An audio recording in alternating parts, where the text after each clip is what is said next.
Imagine taking what should be the perfect family vacation photo only to vanish without a trace moments later.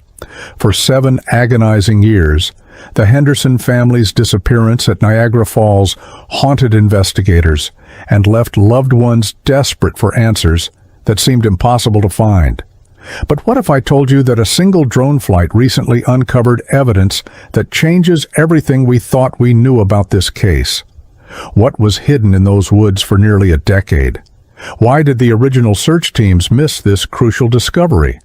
And most disturbing of all, what really happened in those final moments before an entire family simply ceased to exist? Before we uncover what that drone footage revealed, I know you're here because unsolved cases like this leave us all searching for the truth that investigators couldn't find. Take a moment to let me know in the comments what drew you to this story. Your engagement helps ensure mysteries like the Henderson family's disappearance get the attention and respect they deserve. The Henderson family looked like any other tourist family that sunny July morning in 2017.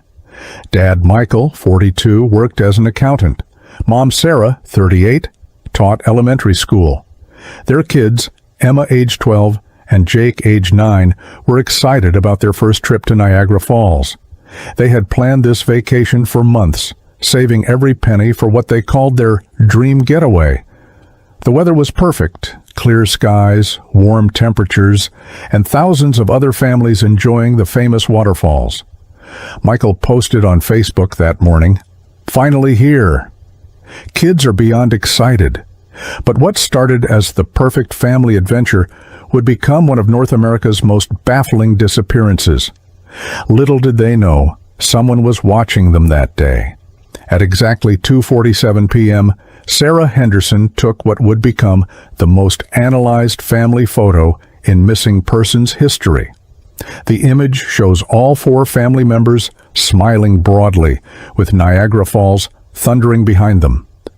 Michael has his arm around Sarah, while Emma and Jake hold colorful drinks they bought from a nearby vendor.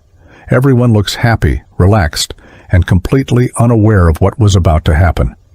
The photo was automatically uploaded to Sarah's cloud storage, creating a permanent timestamp of their last known moment together. Witnesses later told police they saw the family near the observation deck around 3 p.m.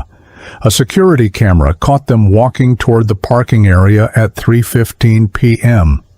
After that, it's as if the earth simply swallowed them whole. But there was something strange about their car that day, something nobody noticed until it was too late. When the Henderson family didn't return to their hotel that evening, staff initially weren't concerned. Tourists often stayed out late exploring the area. But by midnight, when their beds remained untouched and their luggage sat exactly where they'd left it, alarm bells started ringing. The hotel manager called local police at 6 a.m. the next morning. What officers discovered next sent chills down their spines. The family's rental car was gone from the hotel parking lot, but it wasn't found in any of the tourist parking areas around Niagara Falls. Their cell phones had all gone dark at exactly 3:22 p.m., just 7 minutes after the last security camera footage. Credit cards showed no activity after their drink purchase at 2:30 p.m. Most disturbing of all, none of the family members had told anyone, not friends, not extended family, not even Sarah's worried mother, about any plans to leave the falls area. The first 48 hours would reveal clues that made no sense at all. Detective Maria Santos had worked missing persons cases for 15 years, but the Henderson disappearance felt different from the start. 4 people don't just vanish into thin air, she told reporters, especially not a family with 2 young children. The initial search involved over 200 officers, search dogs, helicopters, and dive teams. They combed every inch of the Niagara Falls area, from the tourist spots to the most remote hiking trails. The Canadian authorities joined the search, thinking the family might have crossed the border. But after 72 hours of intensive searching, they had found absolutely nothing. No clothing, no personal items, no trace of the rental car, and no witnesses who remembered seeing them after 3:15 p.m. The case was officially classified as a missing persons investigation, but privately, detectives feared the worst. Then came the first strange clue that would haunt investigators for years. 3 days into the search, police received a call that changed everything. An anonymous tip came in at 11:43 p.m. from someone claiming to have seen the Henderson family's rental car driving fast on a remote back road about 20 miles from Niagara Falls. The caller described the car perfectly: a silver Toyota Camry with the correct license plate number. But here's what made detectives' blood run cold. The caller said this happened at 4:30 p.m. on the day the family disappeared, over an hour after they'd gone missing. Even stranger, the road the caller described was a narrow, rarely used path that led deep into the Finger Lakes forest region. Why would a tourist family with 2 young children drive onto such a remote road? Police rushed to the area and found tire tracks that could have belonged to any car. But they also found something else, something that suggested the Hendersons weren't alone that day. The tire tracks led investigators into some of the most dense, unforgiving wilderness in upstate New York. These weren't hiking trails or camping areas.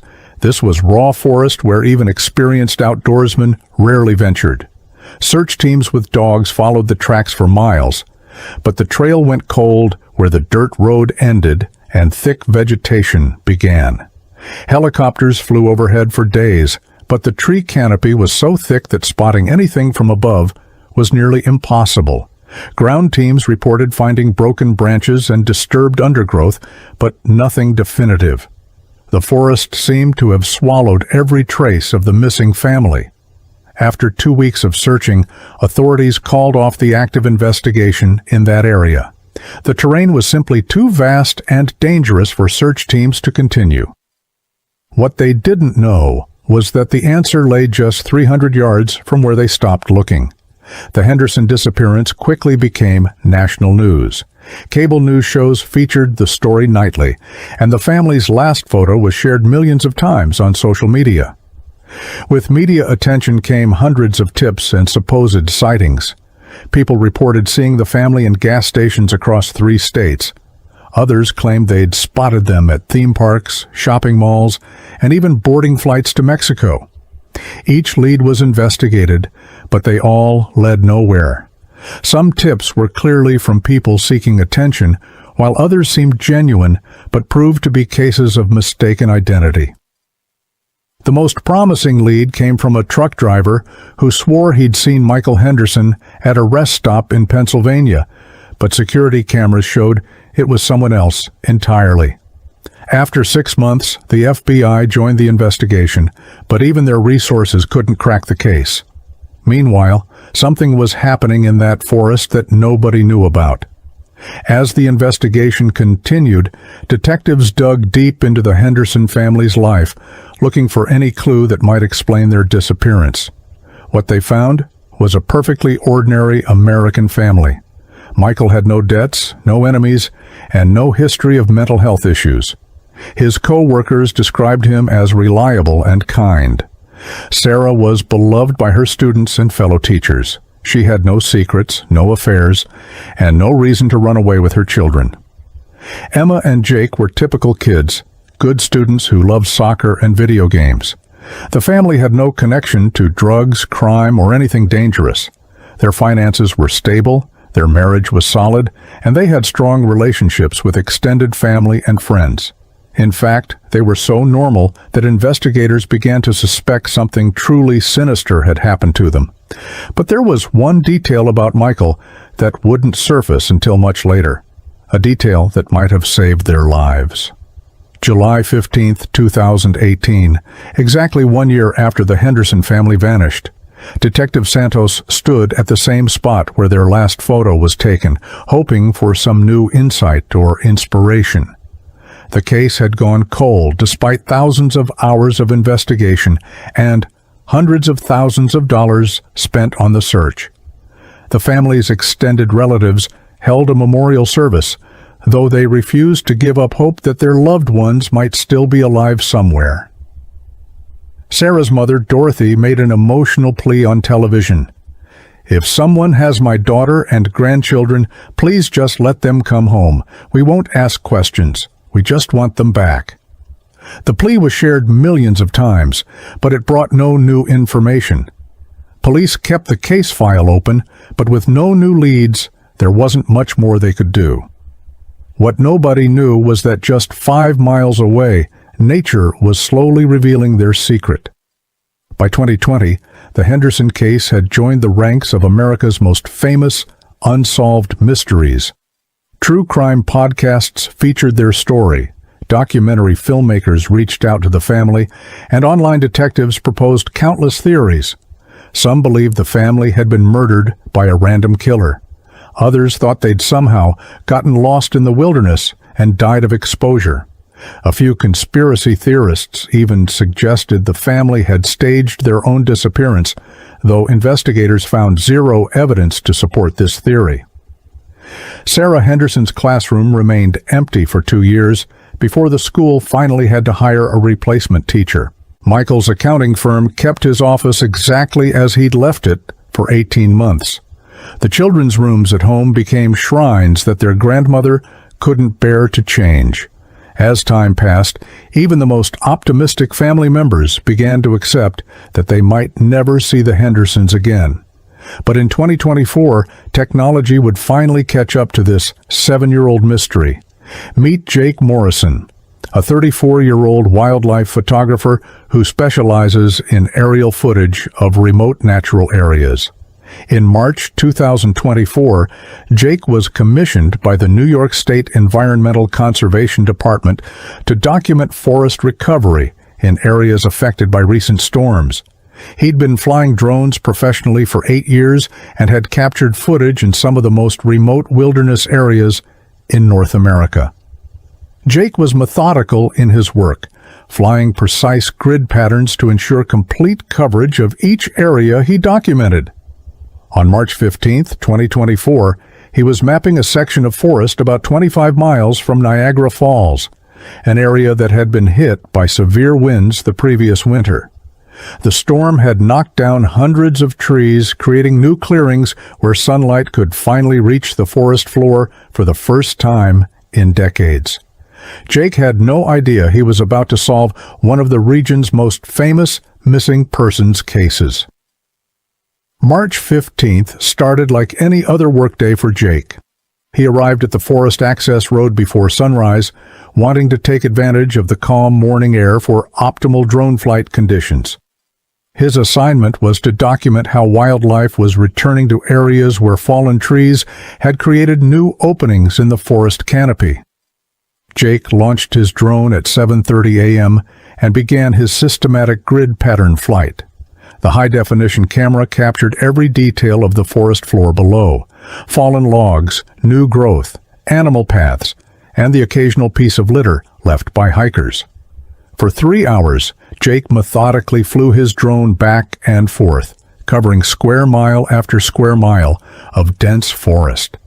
Most of what he saw was exactly what he expected: trees, undergrowth, rocks, and the natural debris of a forest ecosystem. But at 10:47 a.m., his camera picked up something that made him freeze in disbelief. Jake was reviewing his footage on his laptop when he saw it. At first, he thought it was just another fallen tree covered in moss and vegetation. But something about the shape made him pause the video and zoom in. The object was too geometric, too uniform to be natural. Jake enhanced the image and adjusted the contrast. What he saw made his hands shake. Partially hidden under 7 years of plant growth, covered in moss and surrounded by fallen branches, was unmistakably a car. A silver car that looked exactly like a sedan. Jake immediately called his supervisor, but his boss told him to contact the police directly. "This is way above my pay grade," his supervisor said. "If there's a car in those woods, there might be." Jake didn't need him to finish the sentence. Jake had found what had been hidden in those woods for nearly a decade, but what he discovered next was even more shocking. Detective Santos, now a sergeant, got the call at 11:30 a.m. When Jake Morrison explained what his drone had captured, she felt her heart skip a beat. After 7 years, could this finally be the break they'd been waiting for? Santos immediately contacted the sheriff's department and requested a search and rescue team to access the remote location. The coordinates Jake provided were deep in the forest, more than 2 miles from the nearest road. It would take specialized equipment and experienced personnel to reach the site safely. By 2 p.m., a team of 6 officers and 2 search specialists were hiking through thick undergrowth toward the GPS coordinates. The forest was so dense that they had to cut their way through in some places. After 90 minutes of difficult hiking, they reached the area where Jake's drone had spotted the mysterious object. What they found there would answer some questions, but create many more disturbing ones. When the search team finally reached the coordinates, they found exactly what Jake's drone had captured. There, almost completely hidden by 7 years of natural growth, was a silver Toyota Camry. The license plate, barely visible through the moss and vegetation, matched the Henderson family's rental car exactly. Officer Tom Bradley, a 20-year veteran, later said it was one of the most eerie sights he'd ever encountered. The car sat in a small natural clearing, surrounded by trees that had grown around it over the years.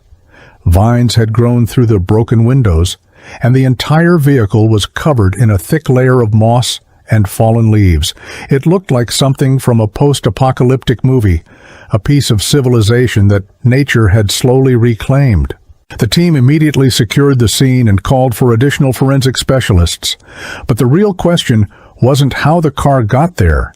It was what they would find inside.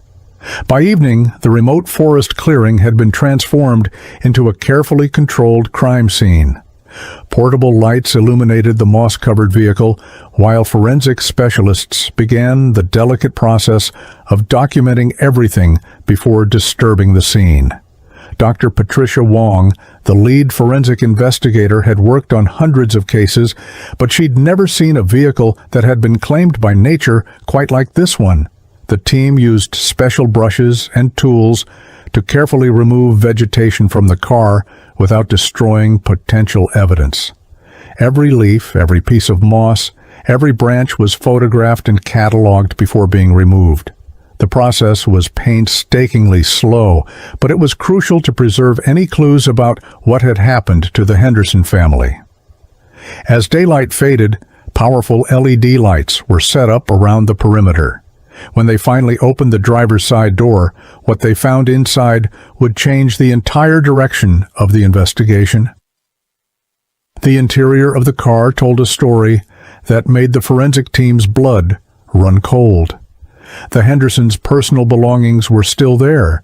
Sarah's purse on the passenger seat, the children's backpacks in the rear, Michael's wallet in the center console. But there were no bodies inside the vehicle. Even more disturbing, there were clear signs of a struggle. The driver's seat was pushed back much further than it would have been for Michael's height. The steering wheel had scratches on it as if someone had gripped it desperately. Most chilling of all, there were what appeared to be restraint marks on the seats, impressions in the fabric that suggested ropes or zip ties had been used. Dr. Wong carefully collected fabric samples and photographed every detail. The car's windows had been smashed from the outside, allowing the forest to gradually invade the interior over 7 years. But the most disturbing evidence was found in the trunk. When forensic specialists finally opened the trunk of the Toyota Camry, they discovered evidence that transformed the Henderson disappearance from a missing persons case into something much darker. Inside the trunk, preserved by the car's relatively dry interior, they found duct tape, zip ties, and a crowbar that clearly didn't belong to the Henderson family. These weren't items that a family would pack for a vacation to Niagara Falls. Even more disturbing, they found children's clothing that had been cut off with a sharp instrument, Emma's favorite t-shirt, and Jake's soccer shorts, both bearing what appeared to be dried bloodstains. Dr. Wong immediately called for additional forensic specialists and a crime scene photographer. The evidence suggested that the Henderson family had been the victims of a violent crime, not an accident or a case of getting lost in the wilderness. But if the family wasn't in the car, where were they? And were they still alive? With evidence of foul play now confirmed, law enforcement launched the largest search operation in the region's history. Over 300 officers, FBI agents, and search specialists combed every inch of forest within a 5-mile radius of the abandoned car. Cadaver dogs were brought in to search for human remains. Ground-penetrating radar was used to check for burial sites. Helicopters with thermal imaging cameras swept the area from above. The search continued for 6 weeks, but despite the massive effort, no trace of the Henderson family members was found. The forest had kept its secret for 7 years, and it wasn't giving up any more clues easily. Meanwhile, forensic analysis of the evidence found in the car was beginning to paint a picture of what might have happened on that July day in 2017. The DNA results would reveal something that nobody saw coming. The forensic lab worked around the clock to analyze the evidence found in the Henderson family's car. Blood samples from the children's clothing confirmed what everyone feared. It belonged to Emma and Jake Henderson.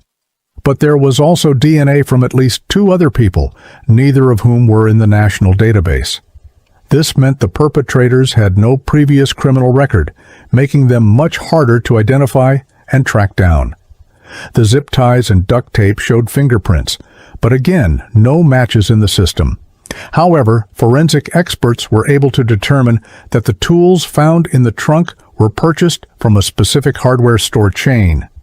FBI agents began the painstaking process of checking security camera footage from every store in the region, looking for someone who had purchased those exact items in the days before the Henderson family's disappearance. What they discovered would lead them to a suspect nobody expected. After reviewing hundreds of hours of security footage from hardware stores within a 100-mile radius of Niagara Falls, FBI agents made a breakthrough. On July 13, 2017, just 2 days before the Henderson family disappeared, a man had purchased zip ties, duct tape, and a crowbar from a hardware store in Buffalo, New York. The purchase was made with cash, but the store's high-definition security cameras captured clear images of the buyer. He appeared to be in his 30s, average height and build with dark hair and no distinguishing features. He seemed nervous, checking over his shoulder several times while making the purchase. The store clerk who served him remembered the transaction because the man had been sweating heavily despite the store's air conditioning. FBI agents distributed the suspect's image to law enforcement agencies across the region and launched a public appeal for information. Within 24 hours, they received a tip that would break the case wide open. The call came in to the FBI tip line at 2:15 a.m. on a Tuesday. A woman, speaking in hushed tones, claimed she recognized the man from the hardware store security footage. She said his name was David Coleman, and that he had been obsessed with true crime cases and missing person stories for years. According to the caller, Coleman had specifically mentioned the Henderson family case multiple times, showing what she described as unhealthy interest in the details. The woman claimed to be Coleman's ex-girlfriend and said she'd broken up with him because of his disturbing behavior and violent fantasies. She provided an address in a rural area about 40 miles from where the car was found. FBI agents immediately began surveillance of the property while they obtained search warrants. What they observed over the next 48 hours convinced them they had found their suspect. But Coleman wasn't alone, and what they discovered at his property would reveal the full scope of this nightmare. For 48 hours, FBI agents watched David Coleman's remote property through high-powered binoculars and listening devices. What they observed was deeply disturbing. Coleman lived alone in a rundown farmhouse surrounded by dense woods. the perfect place to hide criminal activity. The agents noticed that Coleman kept unusual hours, often staying awake all night and sleeping during the day. He rarely left his property, and when he did, he drove a different vehicle each time, suggesting he had access to multiple cars. Most chilling of all, agents observed Coleman digging in his backyard on multiple occasions, always at night and always alone. The property had several outbuildings that could easily conceal evidence or even victims. Agent Maria Rodriguez, who was leading the surveillance team, later said that Coleman's behavior suggested he was either hiding something terrible or preparing for something worse. On the third night of surveillance, they saw something that forced them to act immediately. At 11:47 p.m. on the third night of surveillance, agents observed Coleman loading what appeared to be heavy plastic bags into the back of a pickup truck. The bags were clearly weighted down with something substantial, and Coleman was struggling to lift them. Agent Rodriguez made the decision to move in immediately, fearing that Coleman might be destroying evidence or worse, disposing of bodies. Within minutes, tactical teams surrounded the property while helicopters provided overhead support. Coleman was arrested without incident as he attempted to drive away from his property. He showed no surprise at being caught, which agents found particularly disturbing. In fact, Coleman seemed almost relieved, as if he'd been expecting this moment for 7 years.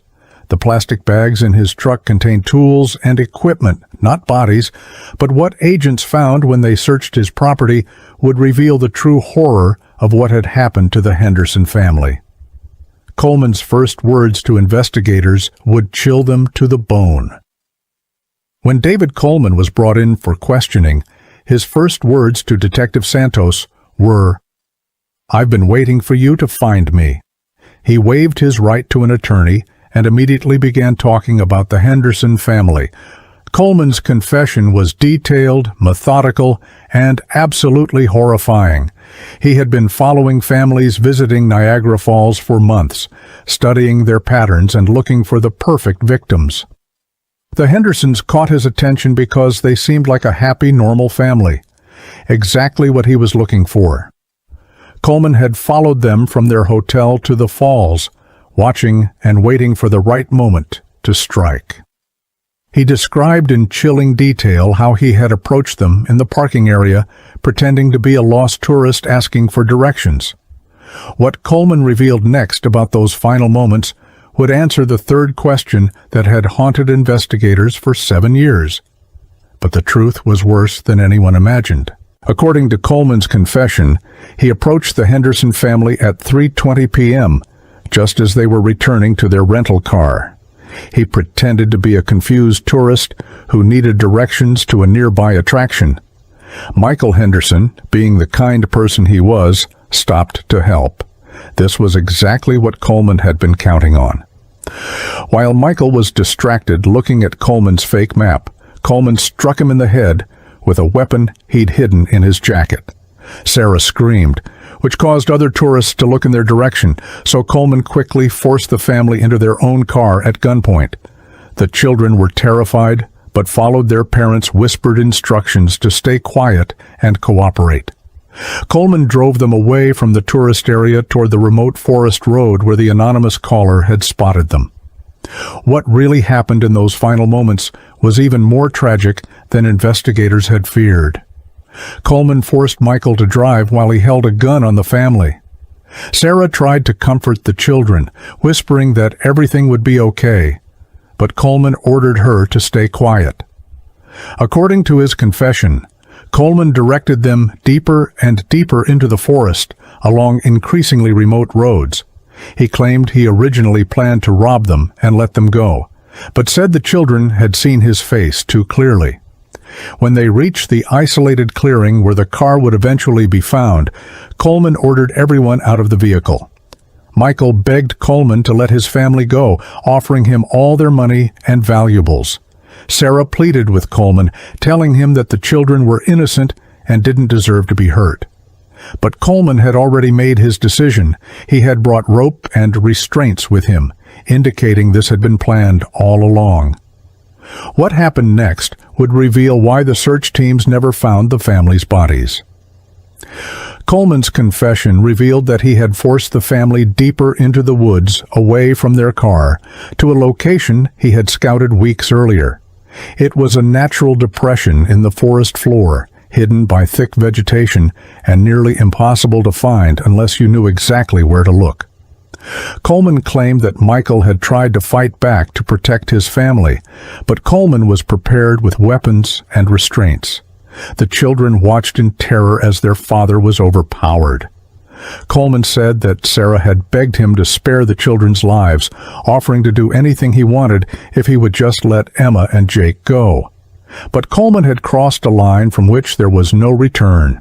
He admitted to killing the entire family in that hidden location, then burying their bodies in a grave he had dug beforehand. But Coleman's story was about to take an even more disturbing turn. After murdering the Henderson family, Coleman spent hours covering up his crime.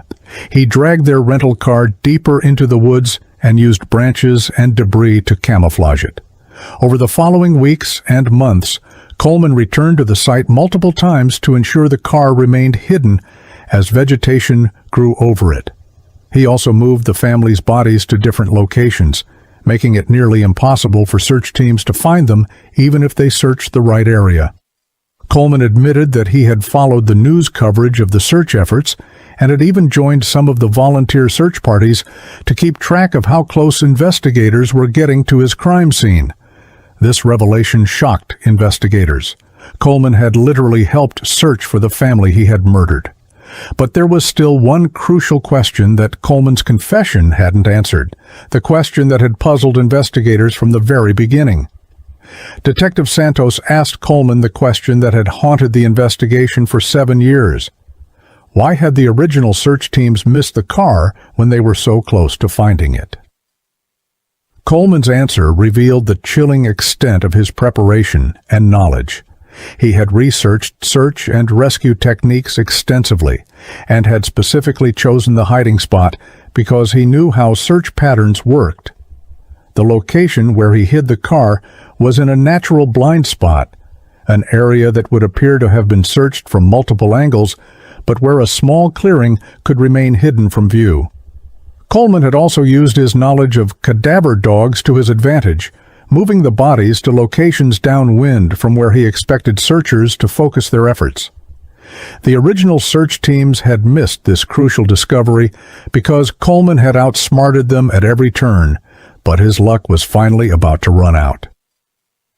Armed with Coleman's detailed confession and precise locations, law enforcement launched a recovery operation to find the Henderson family's remains. The area Coleman described was even more remote and difficult to access than where the car had been found. It took specialized equipment and expert climbers to reach the location safely. After 3 days of careful excavation, investigators found exactly what Coleman had described, the final resting place of Michael, Sarah, Emma, and Jake Henderson. The discovery brought closure to 7 years of uncertainty, but also confirmed the worst fears of everyone who had hoped the family might somehow still be alive. The recovery operation was conducted with the utmost respect and dignity. Each family member was carefully removed from their resting place and transported to the coroner's office for official identification. But even with the bodies recovered and the killer in custody, the case still held one final, shocking surprise. When forensic experts analyzed DNA samples from the crime scene and compared them to Coleman's DNA, they made a discovery that nobody expected. The unknown DNA found in the car didn't match Coleman at all.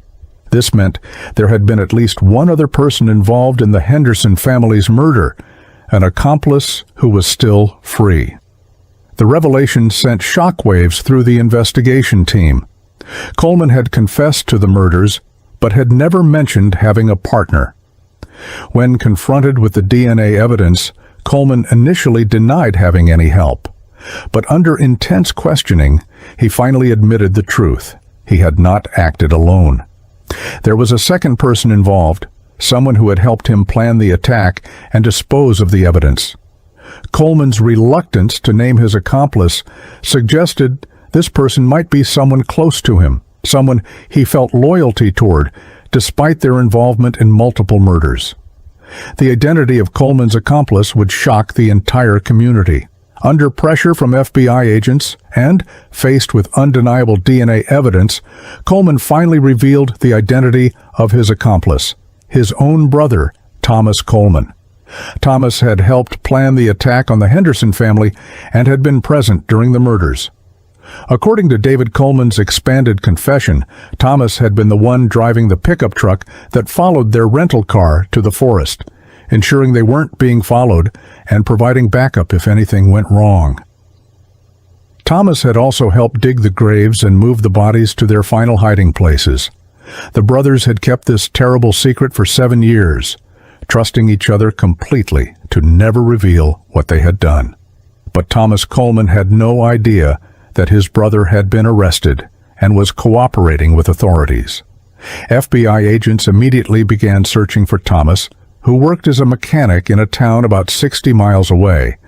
What they found at Thomas Coleman's home would reveal just how deep this conspiracy went. FBI agents arrested Thomas Coleman at his workplace without incident. Unlike his brother, Thomas attempted to deny any involvement in the Henderson murders, claiming he had no idea what David was talking about.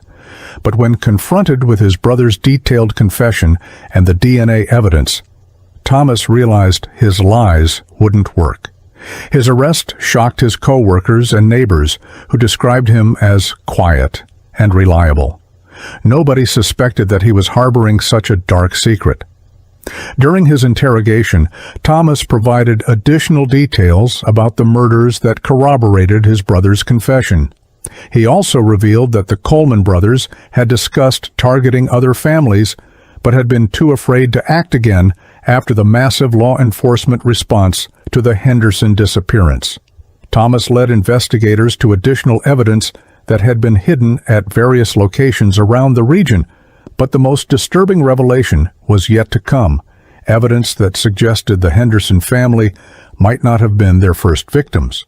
When FBI agents searched Thomas Coleman's home and workshop, they found a collection of newspaper clippings, photographs, and personal items that suggested the Coleman brothers had been involved in other unsolved disappearances.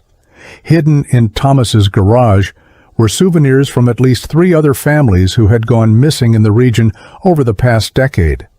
There were driver's licenses, jewelry, and clothing items that belonged to people who had vanished without a trace years earlier. Each item was carefully preserved and cataloged, suggesting the brothers had kept trophies from their victims. This discovery transformed the Henderson case from a single family murder into a serial killing investigation spanning multiple years and potentially multiple states. Law enforcement agencies across the Northeast began reviewing their cold cases, looking for any connections to the Coleman brothers. The full scope of their crimes was only beginning to come to light. As investigators analyzed the evidence found at Thomas Coleman's property, a disturbing pattern began to emerge. The Coleman brothers had been targeting families on vacation for over a decade. They specifically chose families with children, believing that parents would be more likely to cooperate to protect their kids. The brothers would follow families from tourist attractions to isolated areas, then attack when the victims were most vulnerable. Most of their previous victims had been traveling from out of state, which explained why local authorities hadn't connected the disappearances. The families had simply vanished during their vacations, and the investigations had been handled by different law enforcement agencies that didn't communicate with each other. The Henderson family had been the brothers' largest target, 4 victims instead of their usual 2 or 3. This might have been what eventually led to their downfall, as the massive search effort had kept the case in the public eye for 7 years. But there was one more piece of evidence that would reveal the true extent of their evil.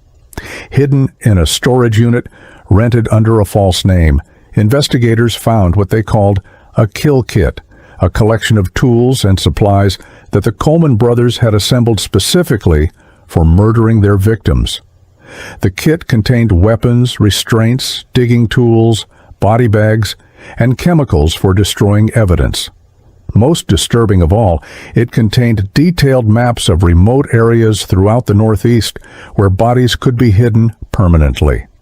The brothers had spent years scouting locations and planning their crimes with methodical precision.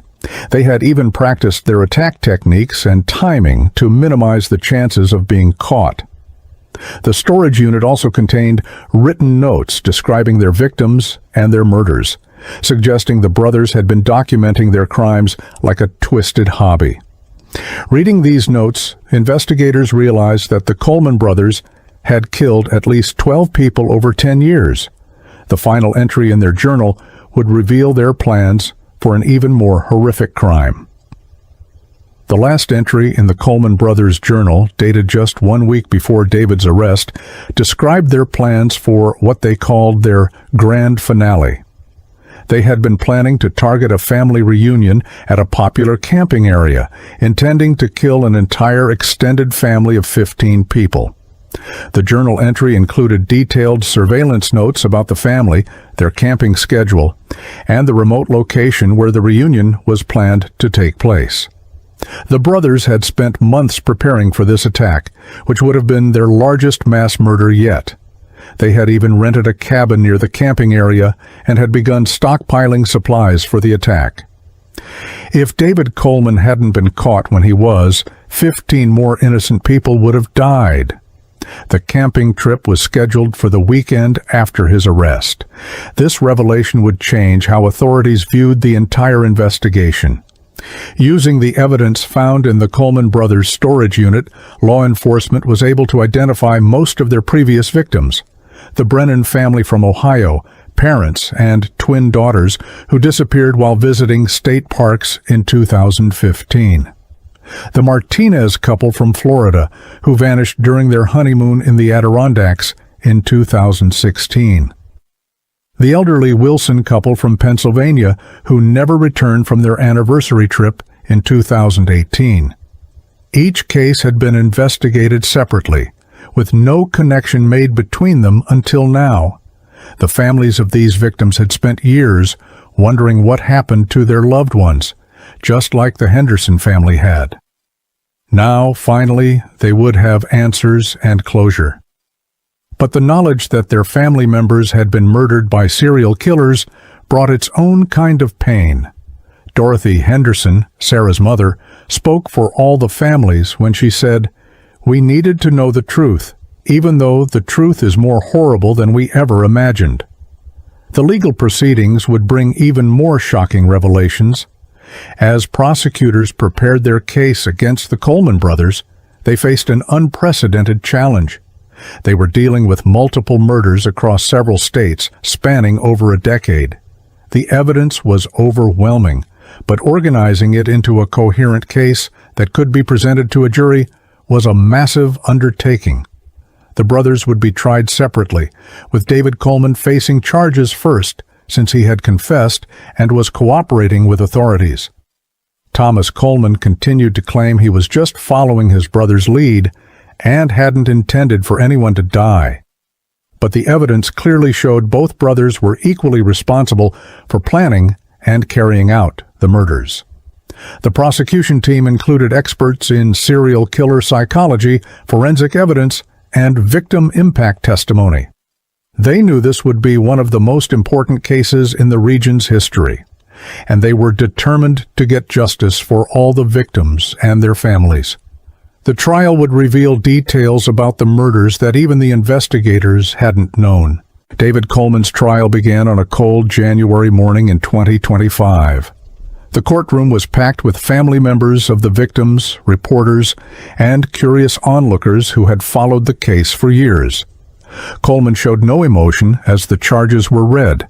12 counts of first-degree murder, kidnapping, and conspiracy. The prosecution's case was methodical and devastating. They presented DNA evidence, the victim's personal belongings found in Coleman's possession, and his own detailed confession. But it was the testimony of the families that brought the courtroom to tears. Dorothy Henderson spoke about her daughter Sarah's love for teaching and her grandchildren's bright futures that were cut short. Other family members described the years of uncertainty and pain they had endured, not knowing what had happened to their loved ones. Coleman listened to it all without showing any remorse or emotion. When Coleman finally took the stand in his own defense, his testimony would shock everyone in the courtroom. When David Coleman took the stand, he showed no remorse for his crimes. Instead, he spoke about his victims as if they were objects rather than human beings. He described in chilling detail how he had chosen each family, explaining his selection criteria like a hunter discussing his prey. Coleman claimed he felt no guilt about the murders, saying that his victims were simply in the wrong place at the wrong time. His testimony was so disturbing that several jury members were visibly shaken. Coleman's court-appointed attorney tried to argue that his client was mentally ill, but Coleman himself rejected this defense. "I knew exactly what I was doing," he said. "I just didn't care about the consequences." The prosecution used Coleman's own words against him, showing that he was not insane, but simply evil. His complete lack of remorse convinced the jury that he deserved the harshest possible punishment. The jury's verdict would be delivered faster than anyone expected. After deliberating for less than 3 hours, the jury returned with their verdict, guilty on all counts. David Coleman was sentenced to life in prison without the possibility of parole, plus an additional 200 years. The judge called Coleman's crimes among the most heinous in this state's history, and said that he represented the very worst of humanity. When the verdict was read, Dorothy Henderson broke down in tears, finally feeling that her daughter and grandchildren had received justice. Other family members hugged each other, and the prosecutors who had worked so hard to convict Coleman. Coleman himself showed no reaction to the verdict, staring straight ahead as if the proceedings didn't concern him. Outside the courthouse, Detective Santos, now retired, spoke to reporters. "This case haunted me for 7 years. I'm grateful that we finally got answers for these families, even though those answers came at such a terrible cost." But Thomas Coleman's trial would bring even more surprises. Thomas Coleman's trial began 6 months later, and his defense strategy was completely different from his brother's. Thomas claimed he had been manipulated and controlled by David for his entire life, and that he had participated in the murders only because he was afraid of his older brother. His attorneys presented evidence of childhood abuse and psychological manipulation that had made Thomas dependent on David's approval. They argued that Thomas was a victim himself, caught up in his brother's twisted fantasies. The prosecution countered that Thomas was an adult who had made his own choices, and that the evidence showed he had been an enthusiastic participant in planning and carrying out the murders. The journal entries found in their storage unit showed that Thomas had suggested several of the victims and had helped plan their attacks. He had also been the one to suggest keeping trophies from their victims. The jury would have to decide between two very different versions of Thomas Coleman. Thomas Coleman's jury deliberated for 2 full days before reaching their verdict. They found him guilty of all charges, but recommended a sentence of life in prison rather than life without parole, citing the evidence of his brother's manipulation. The judge agreed with the jury's recommendation, sentencing Thomas to life in prison with the possibility of parole after 25 years. The different sentences reflected the jury's belief that while both brothers were guilty, David had been the primary architect of their crimes. With both Coleman brothers behind bars, the families of their victims finally had the closure they had sought for so many years. The Henderson family's ordeal, which began with a simple vacation photo at Niagara Falls, had finally come to an end. The final moments before the Henderson family ceased to exist were exactly as horrific as their loved ones had feared, but now, at least, they knew the truth. In the months following the trials, the families of the Coleman brothers' victims began the long process of healing. Support groups were formed for family members who had lost loved ones to serial killers. Dorothy Henderson became an advocate for improved communication between law enforcement agencies, arguing that if police departments had shared information more effectively, the Coleman brothers might have been caught years earlier. The case also led to changes in how missing persons cases are investigated, with more emphasis on looking for patterns across multiple jurisdictions. The remote forest area where the Henderson family's car was found became an unofficial memorial site, with people leaving flowers and messages of remembrance. The New York State Police established a new cold case unit specifically to review unsolved disappearances and look for connections that might have been missed. But there was one more discovery that would provide a small measure of comfort to the victims' families. Among the personal belongings recovered from the Coleman brothers' storage unit, investigators found something unexpected: letters that some of the victims had written but never had the chance to send. Sarah Henderson had written a letter to her mother during the family's car ride to Niagara Falls, describing how excited the children were about their vacation. She had planned to mail it as a surprise when they returned home. The letter was found in her purse, still sealed in its envelope. Other victims had also left behind final messages, vacation postcards, journal entries, and voicemails that painted a picture of happy families enjoying their last moments together. These discoveries provided their loved ones with a final connection to the people they had lost.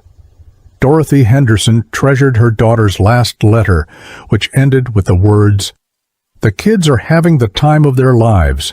This is exactly the kind of family memory I always hoped we'd create together." These final messages would inspire one last act of remembrance. 2 years after the trials ended, the families of all the Coleman brothers' victims came together to create a permanent memorial. The memorial was established at a peaceful park overlooking Niagara Falls, not far from where the Henderson family had taken their last photograph. The memorial features a bronze plaque with the names of all 12 victims, surrounded by a garden with flowers that bloom throughout the year. Each family contributed something personal to the memorial: photos, favorite quotes, or small mementos that represented their loved ones' lives. The memorial serves as a place where family members can come to remember their loved ones and find peace. It also serves as a reminder that behind every missing persons case are real people, with families who love them and will never stop searching for answers. The inscription on the memorial reads, "In memory of those who were taken too soon, and in honor of those who never stopped looking for them." The memorial would become a symbol of hope for other families dealing with similar tragedies. The Henderson family case changed how law enforcement approaches missing persons investigations. The key lesson was the importance of interagency communication and the need to look for patterns across different jurisdictions. If police departments had been sharing information more effectively, investigators might have noticed that families were disappearing from tourist areas throughout the Northeast. The case also highlighted the importance of new technology in solving cold cases. Without Jake Morrison's drone footage, the Henderson family's car might never have been found, and the Coleman brothers might have continued killing for years. The investigation showed that even the most carefully planned crimes can be solved with persistence, technology, and a little bit of luck. Most importantly, the case demonstrated that families should never give up hope for answers, even when years pass without any new leads. Sometimes the breakthrough comes when you least expect it. The story of the Henderson family would continue to impact lives long after the trials ended. Today, the Henderson family case is studied in law enforcement academies as an example of how persistence and modern technology can solve even the most challenging cold cases. Jake Morrison, the drone operator who made the crucial discovery, has started a non-profit organization that uses drone technology to help search for missing persons. He has already helped solve 3 other cold cases, bringing closure to families who had been waiting for answers for years. Dorothy Henderson has written a book about her family's ordeal, with proceeds going to support missing persons investigations. The book has become a bestseller and has helped raise awareness about the thousands of families who are still searching for missing loved ones. The Henderson family's story is a reminder that behind every statistics about missing persons are real people with real families who deserve answers. Their legacy is not just the justice that was finally served, but the hope they have given to other families that the truth can eventually be found, no matter how long it takes. The Henderson family's tragic disappearance at Niagara Falls reminds us that behind every missing person case lies a family desperately searching for answers. This true crime mystery shows how disappeared without a trace cases can suddenly break open years later through new technology and persistent investigation. From vanished without a trace to shocking discovery, their story represents thousands of unsolved missing person cases where families never stop hoping. Whether it's missing children and adults cases, mysterious disappearances, or long-term missing persons cases, each disappearance mystery deserves the same dedication investigators showed here. If you're fascinated by real unsolved mysteries and suspenseful missing person stories, let us know in the comments which famous missing person cases you'd like us to cover next. Don't forget to subscribe for more true crime disappearance documentaries and missing persons investigation updates that bring closure to families who never gave up hope.